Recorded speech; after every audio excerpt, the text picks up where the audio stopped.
Buenas noches. Vamos a disfrutar hoy de la obra de uno de los grandes genios del cine, Howard Hawks, y vamos a hacerlo con una de sus mejores películas, aunque realmente tiene muy pocas que no sean buenas de verdad, que es Río Rojo. Howard Hawks es uno de esos grandiosos directores de la generación que creó el cine prácticamente tal como lo conocemos actualmente. Son los nacidos a finales de los años 90 del siglo XIX y hasta el año 1902. John Ford, Howard Hawks, William Wyler, Frank Capra. Esos cuatro crearon todo lo que actualmente es el cine y no solo le siguió una generación, que son los últimos desde 1905 a 1910, donde están los demás que completaron, Billy Wilder y Elia Kazan entre ellos.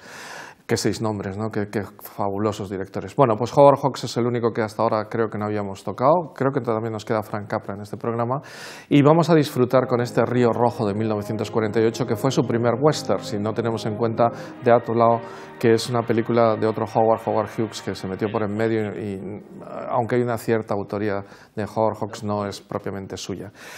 Este Río Rojo además marca lo que se llama la trilogía de los ríos, Río Rojo, Río Bravo, Río Lobo, que además nosotros le hemos añadido otro, porque The Big Sky nosotros lo tradujimos como Río de Sangre, con lo cual serían 4 ríos. De los 5 westerns que tiene Hawks, pues serían 4. Pero realmente los 3 anteriores son los que él puso con nombre de río. Este Río Rojo es el río que separa Texas del territorio indio, lo que luego se llamaría Oklahoma, y que tiene una gran importancia en la película. La película es en blanco y negro, de un blanco y negro fabuloso, que hablaremos después de ella, y es en ese momento en el que precisamente John Wayne cambió su carrera, de lo cual también hablaremos. Vamos primero con el proyecto de Howard Hawks. La película es prácticamente suya entera, porque él creó una productora, Monterey Productions, precisamente para poder hacer cine a gusto. Él ya llevaba unos cuantos años en el cine, pero nunca había hecho un western. Se había dedicado sobre todo esos primeros años a hacer películas de otro estilo. Por ejemplo, una célebre de cine negro que se llama Scarface, El terror de Lampa, con Paul Mooney, Aaron Forsyth, etcétera, que es una película fabulosa. Él siempre ha tenido, digamos, como 3 mundos, ¿no? El mundo del cine negro. Ahí estarían esas películas fabulosas de Humphrey Bogart y Lauren Bacall, que son Tener y no tener y El sueño eterno, consideradas como el paradigma del cine negro. Por cierto, en Tener y no tener es cuando se conocieron ellos dos, que fueron matrimonio hasta la muerte de Humphrey Bogart y Lauren Bacall. Y luego tiene todo el mundo de la comedia, es el creador de la mejor screwball comedy, de la comedia de enredo o la comedia alocada, sería la traducción mejor, como es Bringing Up Baby, En la fiera de mi niña, y películas tan increíbles como pues Luna Nueva, la primera versión de primera plana, donde cambia el personaje masculino de Hildy por un personaje femenino, curioso, con Rosalind Russell, y comedias tan interesantes como puede ser La novia era él o Monkey Business, Me siento rejuvenecer en castellano, o Bola de fuego, que por cierto es una de las películas que más me gusta de todas las comedias, con una Barbara Stanwyck impresionante metiéndose en ese grupo de intelectuales que dije Gary Cooper y que están haciendo una enciclopedia. Por cierto, él se repitió 2 veces. Bola de fuego la volvió a hacer en versión musical porque lo que se intentaba era cantar, hacer una canción, nace una canción con Danny Kaye y Virginia Mayo, y de alguna manera El Dorado es una revisitación de Río Bravo, de tal manera que la película la vuelve a ver desde otro punto de vista, la misma película. Bueno, pues decía que la comedia, el cine negro, y la última es el western. Hizo 5 westerns y en ellos se movió como nadie, de tal manera que la producción de Hawks es muy completa con los 3 temas que acabo de citar, los 3 géneros, pero también es verdad que tiene películas muy interesantes que se salen de este tipo de géneros, aunque podían ser un remedio de ellos. Por ejemplo, Hatari, que son una serie de cazadores en África que lo que buscan, cazadores incruentos, porque lo que buscan son animales para llevarlos a los zoos, o películas como Tierra de Faraones, que es una película histórica dedicada a un faraón que construye su pirámide, pero que de alguna manera es un tema de los que le encanta a Howard Hawks, que es el tema del poder, ¿no? Y una de las mejores películas que tiene Hawks, que es inclasificable, que es Sargento York. No es tanto una película de guerra como también una visita a esos estados de Kentucky y Tennessee del mundo rural, como la idea de un personaje que tiene una conciencia muy fina y que no quiere luchar en la Primera Guerra Mundial, que hizo el gran Gary Cooper. Por cierto, esta fue la única nominación a los Oscars que tuvo Howard Hawks. Pese a que Gary Cooper ganó el Oscar y la película tuvo un exitazo impresionante, él no la ganó, y es la única nominación porque los premios en Estados Unidos no se le dieron bien y al final le dieron un Oscar a toda Navidad del año 75. Sin embargo, es el director norteamericano quizá más valorado por la crítica francesa. Carriers de Cinéma siempre dijo que era el director que hacía el cine más puro. Y hay que decir que es sorprendente, porque si hay un director de todos los que he citado anteriormente que es norteamericano 100%, es él. Quizás sea el más americano de todos los directores americanos. Y se puede ver también por los géneros que escogió. Solo le queda el musical para hacer, porque hace una canción, no es propiamente una película musical, para hacer lo que hacen casi todos los norteamericanos. Bien. Pues este es Howard Hawks, un hombre, por cierto, muy sencillo. Cuando lo decía, no le crean cuando dicen en varias entrevistas que no entendía cómo le valoraban tanto los franceses, porque a veces decían que hacía cosas que él no pretendía hacer. Eso también lo dice John Ford, son los directores sencillos que intentan dar una sensación de sencillez. Y él en sus películas siempre decía lo mismo, que lo más sencillo es filmar a la gente sin movimientos de cámara, a su altura, de tal manera que se pueda desarrollar la acción. Pero luego ya veremos que algunos planos de la película desmienten eso, no desdicen, porque realmente su factura es bastante sencilla. Bien, vamos entonces con, una vez visto Howard Hawks, luego hablaremos de su mundo al referirnos a la película, porque es un mundo muy especial. De hecho, da la impresión de que sea el género que sea, siempre hace la misma película y tiene una serie de personajes que se repiten una y otra vez, como todos los grandes autores.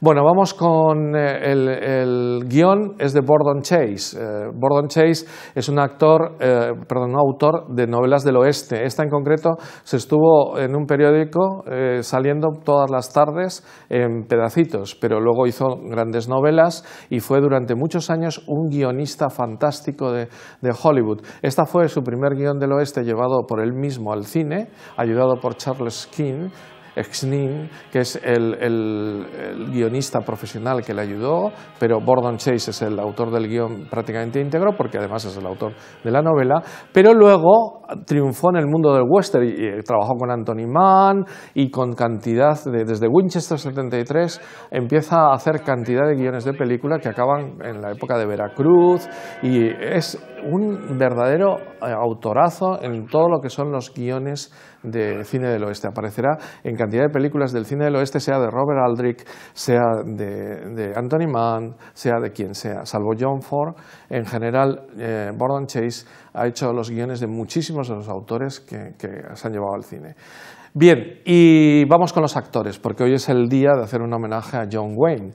John Wayne decía al principio que cambió un poco su vida a raíz de esta película, porque esta película fue la primera vez en la que actúa de un modo dramático espectacular, con una pinta un poco distinta, lo pueden ver en la foto que hay detrás, con el pelo un poco más largo, tremendamente, con una mirada mucho más dura. De hecho, John Ford, al ver esta película, dijo la famosa frase: no sabía que un taco sabía actuar, ¿no? Bien, pues no sabía que este hombre sabía actuar, le llevó a que al año siguiente le metió en la Legión Invencible, y a partir de ahí sus papeles son muchísimo más profundos. El personaje de la Legión Invencible no tiene nada que ver con este, pero es también muy profundo, y no digamos nada cuando llegue Centauros del Desierto con el papel de Ethan Edwards, con ese personaje tan ambiguo, tan distinto al típico héroe al que nos tenía acostumbrados John Wayne. John Wayne se caracterizó por ser el gran actor rudo, varonil, viril, masculino, medía 1,93, era una persona bastante alta, que tenía unos andares especiales, una voz muy especial, que siempre hizo, por cierto, es el actor que más personajes protagonistas tiene en la historia del cine, tiene 160 películas o así, 142 personajes principales, o sea, realmente protagonistas.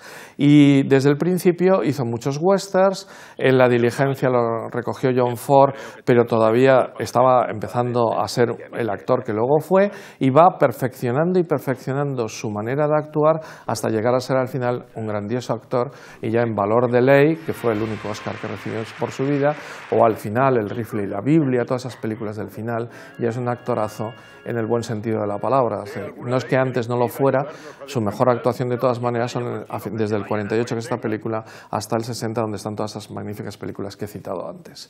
Bueno, pues este es John Wayne. John Wayne era del Partido Republicano, incluso el Partido Republicano intentó que se presentara a presidente, él le dijo que no porque le parecía que un actor no podía ser presidente, y luego su amigo Ronald Reagan llegó a ser presidente de los Estados Unidos, cosa que él no vio, porque murió de cáncer a los 72 años.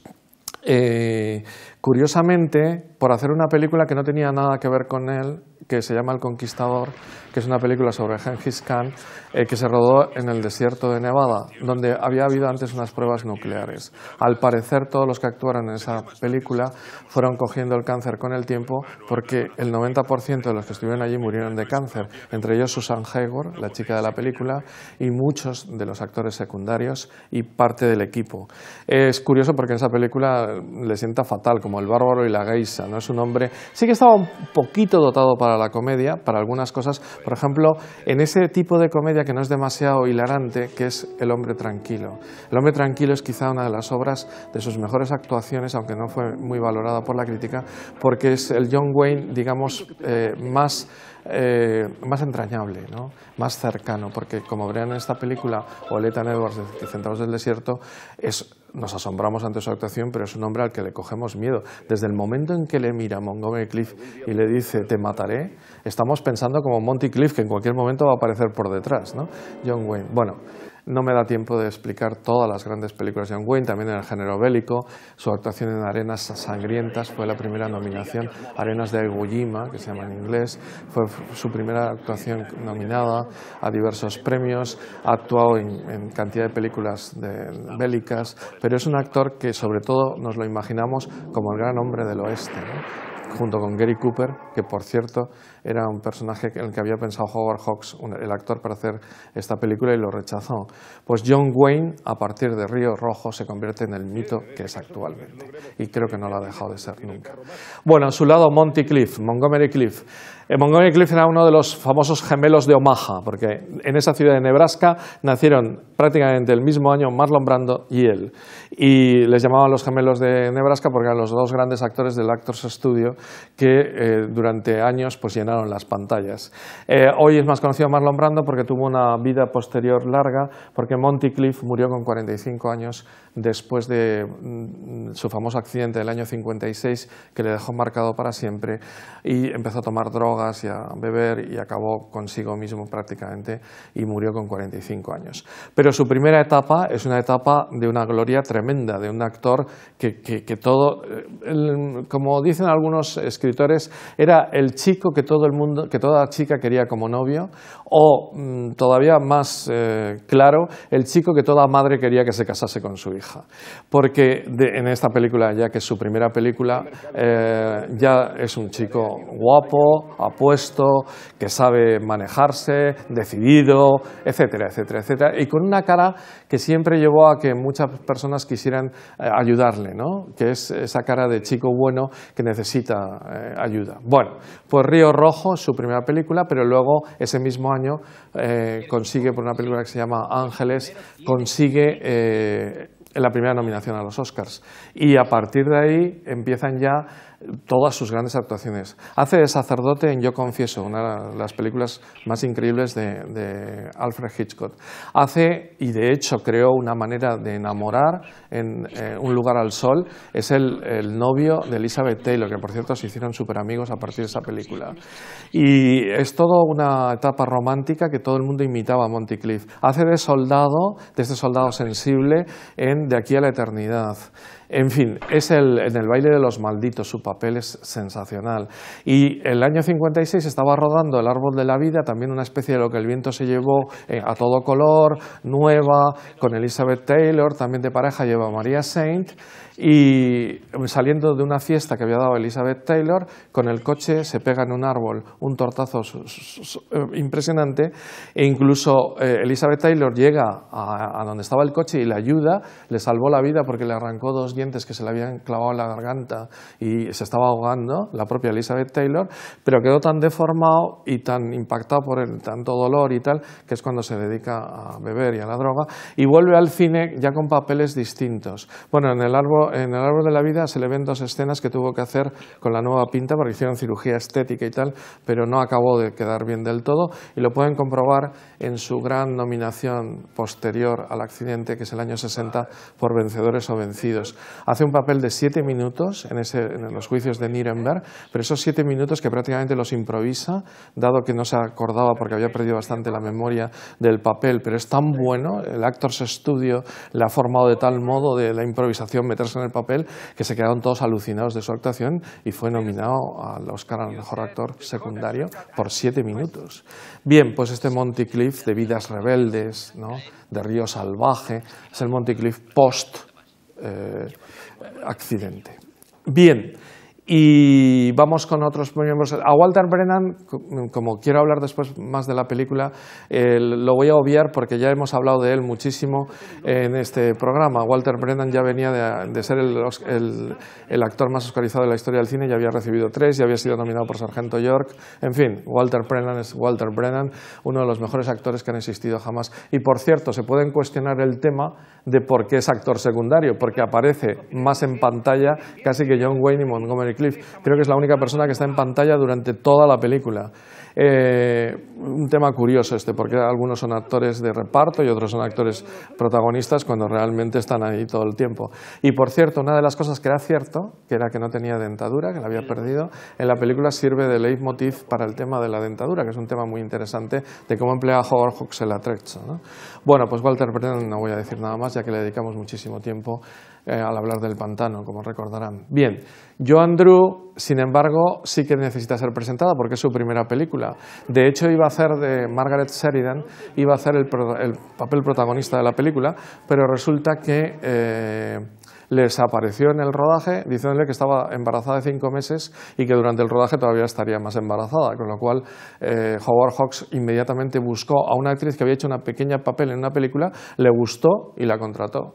Y esa es Joan Drew, que aquí hace el papel de la mujer hawksiana totalmente, ya hablaré de eso después. Joan Drew, curiosamente también en la película se enamoró de John Ireland y se casó con él e hicieron juntos algunas películas, por ejemplo El Valle de la Venganza, El Político, una película de Rosen muy impresionante que en inglés se llama Todos los hombres del rey, de ahí que luego otra se llamase Todos los hombres del presidente. Lo que pasa es que cambiar el título en castellano ha dejado que fue Oscar ese año, El Político, el año 49. Luego, ya he dicho, El Valle de la Venganza y nada menos que John Ford es la chica de la Legión Invencible, que ese sí que es un papel de primer nivel como el de esta película. Hay otra chica en la película que es Colin Gray. Colin Gray había hecho un papelito en la Feria del Estado, un musical.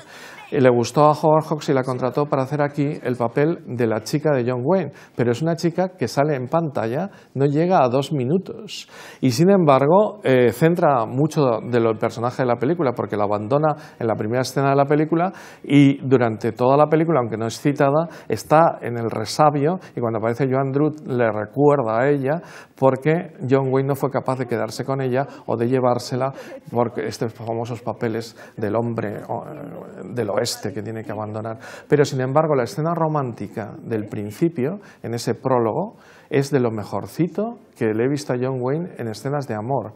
Y esto es buena medida por Colin Gray, que luego se dedicó a la televisión, no es una actriz muy conocida. Bien. Y vamos con los dos Harry Carey. De Harry Carey Jr. también hablé en El último combate, que es un individuo que aparece siempre en todas las películas de John Ford, es uno de la troupe de John Ford, que aparece en todas sus películas, y vamos a citar un poquito a Harry Carey Sr., a su padre. Harry Carey es el actor que hace al final del empresario que compra el ganado y todo eso. Es un actor desde siempre del mundo del oeste, pero el de las películas mudas. Era con Tom Mix, el más famoso vaquero, ¿no? O pistolero del oeste, ¿no? Hizo cantidad de películas con John Ford, Pero cuando llega el sonoro, pues ya es una persona mayor, de 60 años y tal, y solamente le nominan por un papel extraordinario, que a mí me parece extraordinario, que es el presidente del Senado de Caballeros sin Espada, ¿no? Que es alucinante cuando James Stewart está hablando y sus caras y tal, es un actor sensacional. Y se murió durante el rodaje de la película. Bueno, ya acababa de terminar su papel y murió cuando la película se estrena, ya estaba muerto. Y es uno de esos personajes tan entrañables que John Ford y John Wayne le hicieron un homenaje que la gente no sabe en el Centauros del Desierto. La última escena de Centauros del Desierto, cuando John Wayne se queda fuera, se coge el brazo así, con un gesto que hacía siempre Harry Carey en sus películas, y es el homenaje en la mejor película probablemente de Ford, el homenaje que le hacen John Ford y John Wayne, que aprendieron tanto de Harry Carey a él, ¿no? Al gran Harry Carey. Bien, junto a todos ellos, el que hace el papel más de malo, porque siempre hacía de malo, es John Ireland. De todas maneras, John Ireland, John Irlanda, ¿no? Juan Irlanda, John Ireland, es el que se llevó a la chica de la película al final, porque se casó con ella, ¿no? De hecho, se dice que Howard Hawks le redujo un poco el papel porque le sentó fatal que se llevara a la chica, digamos. Bien. Pues él estaba además divorciado en ese momento, Howard Hawks, y pudo haber un enamoramiento un tanto así platónico de Joan Drew. Quizá eso dicen algunos biógrafos, pero bueno, no estamos para hablar de Lola, sino para hablar de cine. Y por lo tanto solamente John Ireland, que sepan que es uno de los actores más emblemáticos de hacer de malo en todas las películas. De hecho, incluso en todas las que he citado antes, El Valle de la Venganza, El Político, etc., en Pasión de los Fuertes, ahí aparece en Pasión de los Fuertes con John Ford. Pero en los años 60, cuando parecía que ya había hecho todos sus papeles, es recogido por grandes películas para hacer papelones. Aparece en Espartaco, pero con un papel secundario de primer nivel. Aparece en 55 días en Pekín haciendo de soldado norteamericano, una especie de sargento, y aparece en La caída del Imperio Romano. Y John Ireland empezó a tener un prestigio como actor importante. Bueno, pues estos son todos los que forman el elenco. Hay muchos más por ahí, pero hay un indio también, un jefe, el jefe John Lache, o John Lache, dicho así, como se suele pronunciar siempre en navajo, que es el indio que aparece a lo largo de la película con lo de los dientes, ¿no? He explicado antes que Walter Brennan no tenía dentadura, pues él se la gana al póker y siempre se la presta para comer, pero la retiene. Pues ese indio es uno de los miles de indios que luego harán papeles interesantes en los westerns, pero en esta época no era muy habitual, y tampoco era muy habitual que estuviese como normal, o sea, como uno de los vaqueros del rancho que funciona igual que el resto y que además nos resulta súper simpático. Es también un detalle de la película. La música es de Dimitri Tiomkin, que es el grandísimo, pero el grandísimo autor de bandas sonoras del oeste. De hecho, Dimitri Tiomkin cambió la historia del oeste. No nos da tiempo aquí nunca hablar de historia de la música, pero hay todo lo que serían las películas de los años 30 y 40 están dominadas por Max Steiner, y a partir de los años 40, sobre todo de Duelo al Sol y de esta película de Río Rojo, Dimitri Tiomkin se hace con prácticamente el gran prestigio que todo el mundo imita sus bandas sonoras, y llegará a este prestigio hasta los años 60. Curiosamente, él hace la banda sonora de Río Bravo, una película de Howard Hawks, pero rompen esta relación en Hatari, porque en Hatari Howard Hawks quería una música distinta, más moderna. Y es curioso que le sustituyó Henry Mancini, nada menos, uno de los tíos más de las películas de Blake Edwards, de las comedias más modernos con sintetizador y todo eso, ¿no? Pero Dimitri Tiomkin, hasta Los Siete Magníficos, digamos, que cambia todo con Elmer Bernstein, y hasta algunos posteriores, es el rey de las músicas de las bandas sonoras. Tiene de otras cosas también, ganó el Oscar por El Viejo y el Mar, tiene de otras cuestiones, pero sobre todo de bandas sonoras. Hay algunas que son emblemáticas. Y si no, quédense solo, mira, voy a cerrar con esto, Dimitri Tiomkin, con 3 canciones. Es el inventor de la canción de Solo ante el peligro, que es impresionante, por cierto, otro Oscar a su música. Es el inventor de las hojas verdes, de la película El Álamo, del que hace todo esto, y es el inventor de la canción increíble OK Corral de Duelo de Titanes, con lo cual ahí tienen 3 canciones hechas por Dimitri Tiomkin, si no nos citamos solo las bandas sonoras. Bueno, y vamos, para terminar, del equipo, porque quiero centrarme en la película, en Russell Harlan y Christian Nyby. Russell Harlan es el director de fotografía, trabajó mucho con Howard Hawks. Hizo Río Rojo, hizo Río de Sangre, y luego ya en color Río Bravo y Hattari. Pero es también conocido en el mundo de la cinematografía americana por dos grandísimas direcciones de fotografía en blanco y negro, que son Matar a un ruiseñor y Testigo de cargo. Solo con esas 6 películas que acabo de citar es considerado uno de los mejores directores de fotografía de toda la historia de Hollywood. Y el amigo Nyby, Christian Nyby, codirigió una película con Howard Hawks, que es el montador de esta película, codirigió una película con Howard Hawks, que Howard Hawks se quitó de los títulos de crédito, que es El enigma de otro mundo, conocido también como La cosa, ¿no? El enigma de otro mundo, él figura como la única película que ha dirigido él, pero la verdad es que lo hicieron un poco juntos y él le asesoró Howard Hawks, incluso también en la historia. Pero es un montador excelente, pero excelente. Él es el montador de Tener y no tener, del Sueño eterno, de Río Rojo, de Río de sangre, esas 4 con Hawks, y no voy a contar de otros porque es espectacular. Me centro solo para que vean esas 4 películas que se habrán visto y cómo las monta. Y además, si les interesa, es el padre de Christian Nyby Jr., que es el director del Equipo A, o de Perry Mason, o de muchísimas de las series estas. Se dedicó solo a la televisión su hijo. Bueno, pues Christian Nyby nos deja el final para explicar la película en sí misma. La película es una película que relata, es quizá la película que más relata el mundo de los vaqueros, el mundo de esas personas que se dejan la vida llevando un rebaño de un lugar para otro. 9.000 reses que son llevadas desde Texas, cruzando el territorio indio hasta Kansas, al principio a Missouri, pero al final se dan cuenta que el tren pasa por Abilene y lo llevan a Abilene. Es lo que se llama la Chisholm Trail, o sea, el camino Chisholm, ¿no? Lo mismo que hay un Oregon Trail hacia el oeste, un Santa Fe Trail hacia el oeste. Este es el camino del sur al norte, para llevar las reses desde las llanuras de Texas a esa zona espectacular que pasa el tren, que es Kansas o Missouri.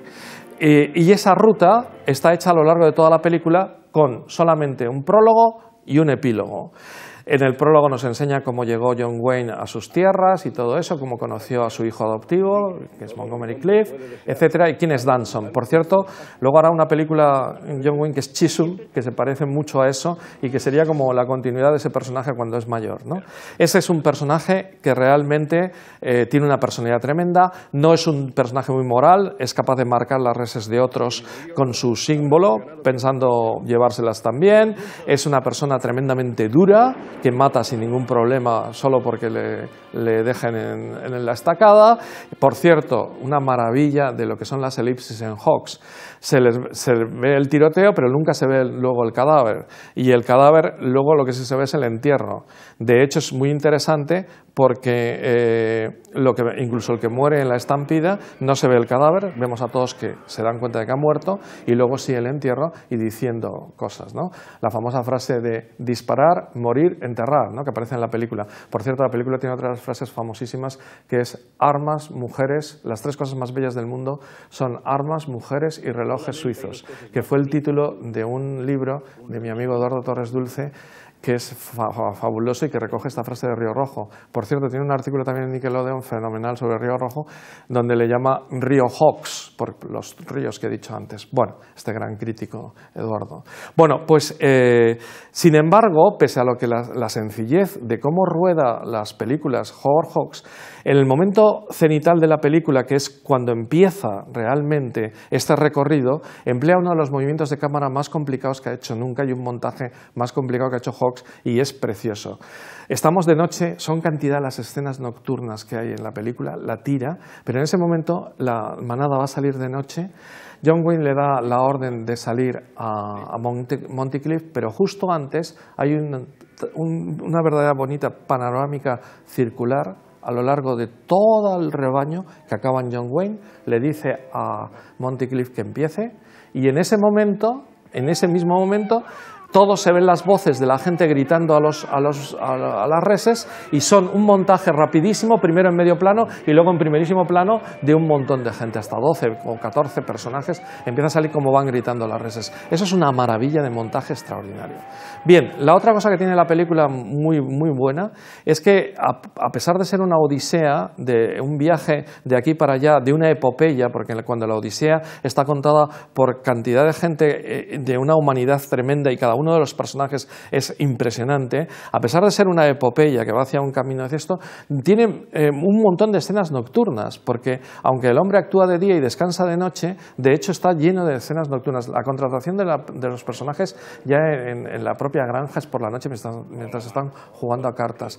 Todas las noches o las noches que se van despertando, incluso la estampida es de noche. Bueno, por cierto, la estampida me permite hablar de una cosa que es bien bonita, que es el empleo de diversas cosas. He hablado de los dientes, que sirven para tener humor, pero fíjense ustedes el azúcar. Nunca pone nada en vano Howard Hawks en sus películas, y cuando está este que roba un poquito de azúcar todos los días, ya uno puede imaginar que ese azúcar va a tener una importancia notable en la película. O incluso cosas que no salen, los zapatos rojos que quiere la mujer de Harry Carey Jr., ¿no? Y que solo lo cita él, pero luego John Wayne lo vuelve a citar en un momento importante. Y esto nos lleva a la mujer. La mujer en Hawks es algo absolutamente duro. El mundo de Hawks es un mundo de amigos, es un mundo, digamos, machista, es un mundo de camaradas. Aquí los tres personajes centrales de la película, John Wayne, Walter Brennan y Montgomery Clift, son amigos íntimos, uno incluso es hijo adoptivo del otro. Están continuamente juntos y de repente aparece una mujer que puede violentar todo eso. En la película aparece tardísimo, aparece más allá del final. Y en otras películas, en Hatari, por ejemplo, aparece en un momento dado y ya hace que todo el mundo se quede un tanto. Pero suelen ser mujeres súper duras. Fíjense ustedes la presentación de Joan en esta película. Están disparándole a los indios y la primera vez que la vemos está detrás de Monty Clift disparando. Y la segunda vez que la vemos le ha clavado una flecha. El estoicismo con el que recibe esa flecha no es una damisela gritando ¡ay, ay!, sino ¡plaf! Le dan la flecha y se queda tal cual. Es una mujer durísima, que además será fundamental para solucionar al final el conflicto, porque el conflicto se soluciona con ella apuntando con una pistola, ¿no? De tal manera va con el brazo prácticamente todo el rato enyesado, ¿no? Etcétera, etcétera, bueno, en cabestrillo. Es realmente interesantísimo el mundo de las mujeres fordianas. En la comedia suele hacerlo que duren más tiempo, por ejemplo, la que he citado antes, Luna Nueva, o Bringing Up Baby, la fiera de mi niña. La mujer, como en la comedia tiene más posibilidades de actuar, se lleva al hombre por donde le da la gana y lo cambia, lo recambia, le hace tal, porque son mujeres fortísimas. Pero en el western, o en estas de aventuras que he contado, está como metida con calzador y de repente hace cambiar la acción. Y la última cuestión que me interesa hablar de ella es que es una película que, aunque esté rodada en blanco y negro y absolutamente llena de noches, es el paisaje. O sea, cómo está rodado el paisaje, cómo está rodado esos ganados, que por cierto no es como ahora con el ordenador, le doy y multiplico los bueyes. No, hay 9000 bueyes que hay que llevar de un sitio a otro, que además les llovió, les hizo de todo, con la gente montada a caballo. Son los centauros, ¿no?, que van de un lado para otro manejándose. Es el canto al cowboy, el canto a todo lo que es esa planificación del western, de decir, bueno, al principio de la película llegan en el año 1951 y a Texas, pero después de la guerra civil tienen problemas de dinero y por lo tanto tienen que llevarse todas estas reses a venderlas. Y todo eso, y en el fondo el conflicto de los actores. Aquí tenemos un conflicto entre este actor, este Dodson, este personaje tan impresionante, y su hijo, que quiere hacer las cosas mejor. Y por lo tanto, él siente que le traiciona, y desde el momento en que se siente traicionado y dice te voy a matar, desde ese momento es impresionante toda la película cómo sentimos la presencia de John Wayne, aunque no esté allí, del personaje de Dodson. Y cómo solucionar eso, no lo voy a desvelar porque desvelaría toda la película, es una maravilla del final, en lo que yo llamo el epílogo, en medio toda la epopeya del viaje, en uno de los mejores westerns de la historia. Me he tenido que cortar porque me paso del tiempo, pero realmente, si analizan esta película al posteriori y la comparan con otras películas de Hawks, encontrarán ese mundo fantástico, magnífico, de camaradas de hombres en los que se mete una mujer fuerte pero que enamora a alguno de ellos, que es la base de todas las historias de Howard Hawks y de ese cine norteamericano que él representó como nadie, uno de los grandes. Disfruten de la película.